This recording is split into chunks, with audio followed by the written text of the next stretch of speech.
He said, I'm a killer. He did offer to make Denise go away. Tried to pull me in the car physically, and I resisted, got plank style so that he could not grab me into the vehicle. I'm not a monster. Yeah, I'm not a saint either. Put my seatbelt on, and that's when he started choking me. He kidnapped me and almost killed me. I don't understand how someone can do something so severe to somebody else and not even get detained for it. Warranted the death penalty, not because that he killed or how he killed, but why he killed. The end is when the accused takes his last breath, and I will be there at the execution. He wasn't caught by surveillance. He was caught by the one person he trusted. I went to the driver's side window. He wrote it down. I said, where are my keys? Where's my car? He was calm and just saying, get in the car, and it escalated quickly. The conversation starts with tattoos, jokes, and small talk, the kind of meaningless chatter that makes people lower their guard. Nothing wrong with tattoos, sir. I think he's got tattoos. And that must have hurt right there, man. Like shit, bro. Especially when they shoot temple. When I first got it, it was something called pick and poke.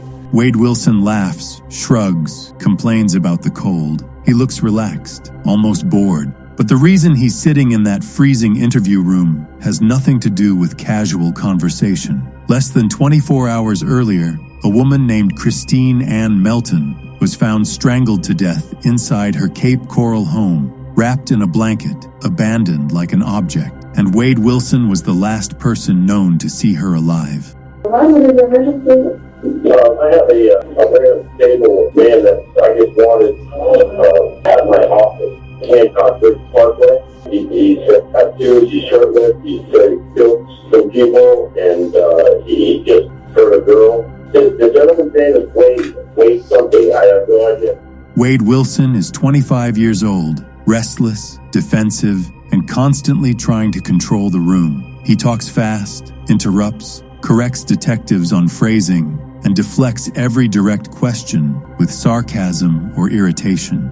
You're Wade Stephen Williamson, right? Wilson? I'm sorry. Wilson. 520 and 94? Yes, ma'am. All right, I'm Detective Bell. We met briefly. Kind of good at this. Not that great, actually. Yeah. But you're not that bad. Whose house were you in? I don't know. Okay. Fuck if I know. Okay, how did you get in the house? Just through the back, it was open. All right, so you didn't have permission to be in that home? Not as far as I know. Okay.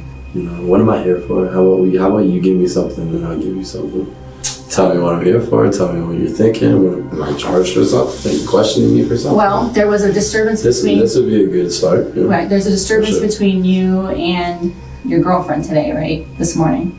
Are you saying right or are you telling me? I'm asking you. You gotta phrase this in the right way. No? Well, I'm asking. If you're telling me that's the one I'm here for, then go in with what you're telling me. But I'm not answering these type of questions. I'm just curious why I'm here. He insists he doesn't even know why he's there. But detectives already do. Earlier that same day, Wilson had assaulted his girlfriend, Mila Montinez, in Fort Myers. When police tried to detain him outside Joe's Crab Shack, he ran, triggering a multi-city manhunt. How you doing? What's going on, man? You're waiting on your girlfriend? Oh, okay. No, I got a call. Somebody was sitting in their car and everything like that. So, by our procedures, I have to detain you. Because of the battery this morning. Just relax. Let me see the keys to the car. Let me see the keys to the car. L 41. Gonna need a couple more minutes. Don't go anywhere. Hey.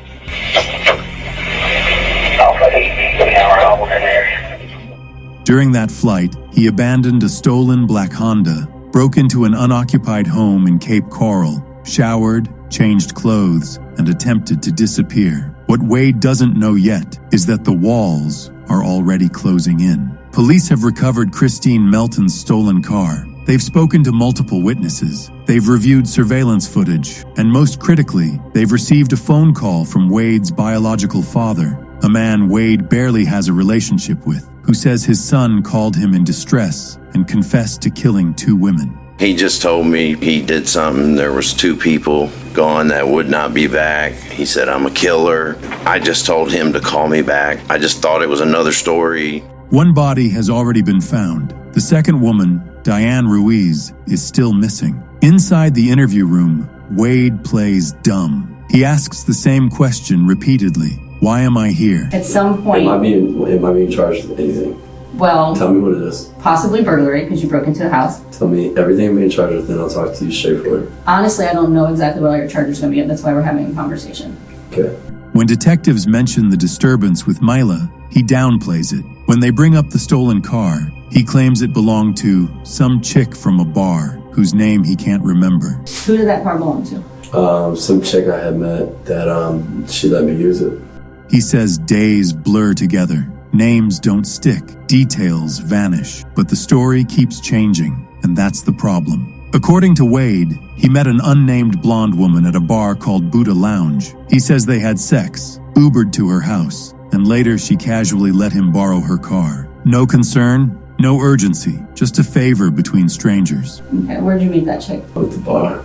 At what bar? Buddha. At the Buddha. Okay. When did you meet her at the Buddha? I don't know. I can't remember. A day ago, 2 days ago. It's kind of merged together now. So I had a rough last, apparently I did one night from what you. Yet that same woman is now dead inside her locked home, and her car was found abandoned at a tow business where Wade was reportedly seen with blood on his hands, allegedly telling employees he had killed someone. Went back to my office, my business there, and he was there. He was just a cordial friend of a friend associate. He just did something bad, I guess. He was running from somebody, but I need to get him out of my place. And he's saying he's done all these crazy things, jokes from somebody, and has a stolen car there. Very odd. Josh called us and said that when you got there, you had a little bit of blood on your hands, and that you said that you killed somebody.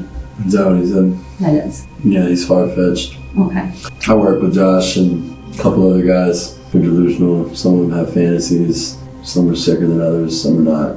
When detectives finally say it out loud, we went to her house. She's dead. Wade doesn't panic. He doesn't ask how. He doesn't ask when. He offers no shock, no confusion, no emotional response at all. Instead, he distances himself instantly. Okay, do you know what we found when we got to our house? She's dead. What do you mean? She's dead? At her house? At her house. Okay. When did you find her dead? You found her dead? Yes, sir, we did. Did you find her? I didn't find her, but I was there. You were there? Yes, sir.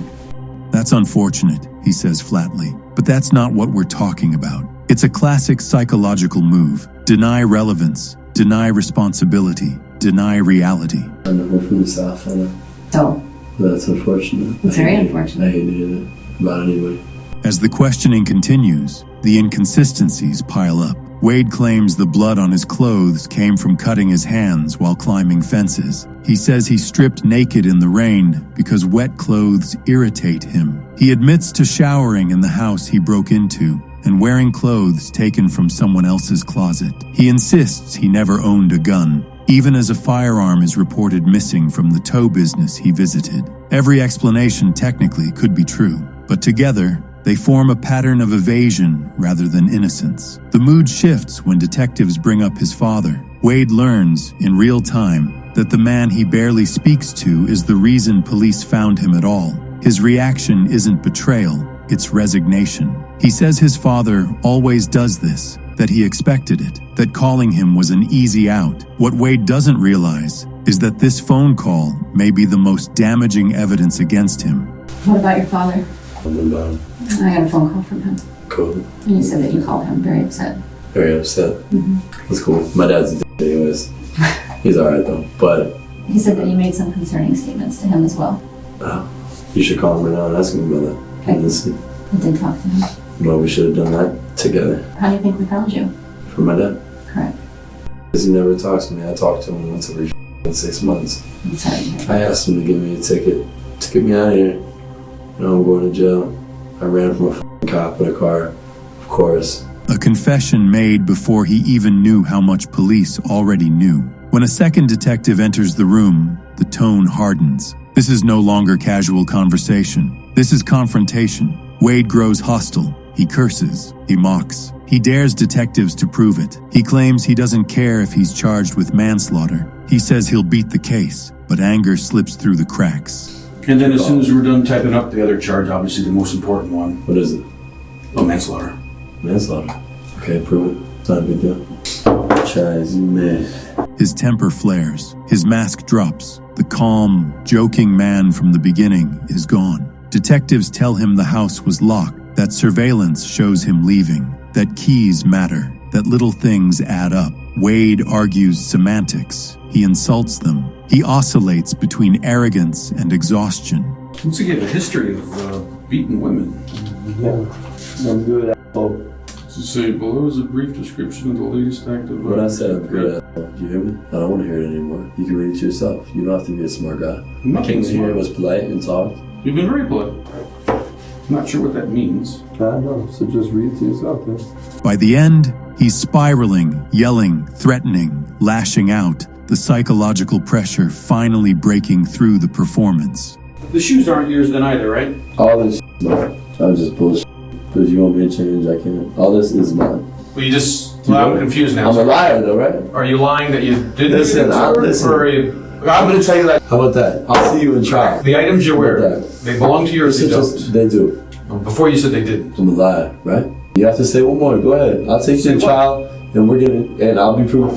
Go ahead. What do you want to say? I wasn't going to say anything. Nothing? No. Incredible. Wade Wilson is booked into Lee County Jail that night on burglary, grand theft, and battery charges. But the investigation doesn't stop there. Forensic evidence, phone records, witness statements, and surveillance footage continue to stack up. Within days, he is formally charged with 2 counts of first-degree murder for Christine Melton and Diane Ruiz. In May 2023, a jury finds him guilty on all counts. State of Florida versus Wade Wilson. We, the jury, finds as follow as to the defendant in this case. Count 1, first-degree murder, Christine Melton. The defendant is guilty of first-degree murder. Count 2, grand theft, motor vehicle. The defendant is guilty of grand theft, motor vehicle. Count 3, battery. The defendant is guilty of battery. Count 4, first-degree murder, Diane Ruiz. Count 5, burglary of dwelling.